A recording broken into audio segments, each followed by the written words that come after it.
to another Carfection rapid review, and we're in the Ford Focus RS Heritage.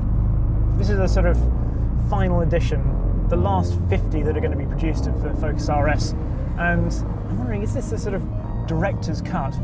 We've seen a few limited edition Focus RSs in recent months, all with this Quaife limited slip diff in the front axle. That's in addition to the GKN torque vectoring clutch packs that we have in the rear, which enable this car to do its drift mode and all that sort of thing, and give it its unique stance, irrespective of that drift mode.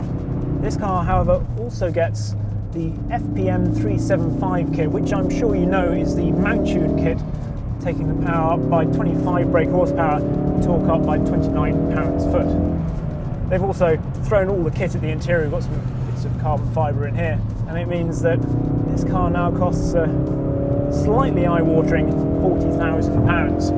Oh, the paint. How could I forget the paint? Teeth Orange, I hope I'm pronouncing that right, which is a classic Mark I Escort Mexico colour. It's not just harking back to that Focus ST orange, which got known as Asbo Orange. Much classier, this. So how has this changed the car? Well, the power, to be honest, I think you would have to drive the car back to back with the standard one really to notice the extra grunt. It was always a bit of the same with the mount-tuned kit on a Fiesta ST, which I ran as a long-term for a while, and yes, if you had the upgrade done after a while of driving it in standard mode, you could notice the extra. So I'm not saying it's not worth it, just that you probably need to drive the standard car for a while to really appreciate the extra power in this. What is more noticeable is that Quaife limited slip diff in the front axle.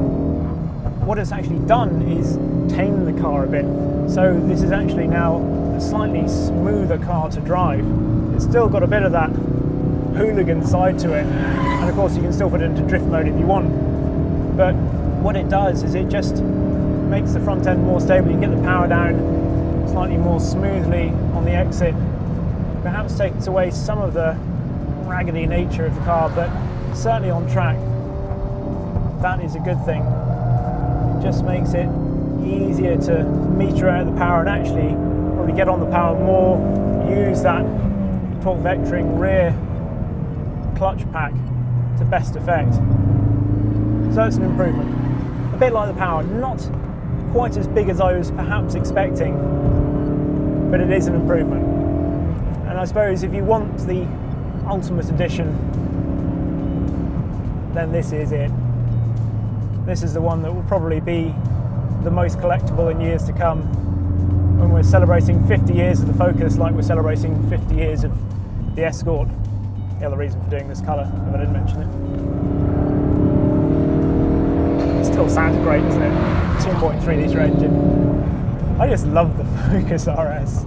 I'm sad it's disappearing. Those pops and bangs from the exhaust. It's just so characterful. You're definitely driving a Focus RS. Feels like nothing else really.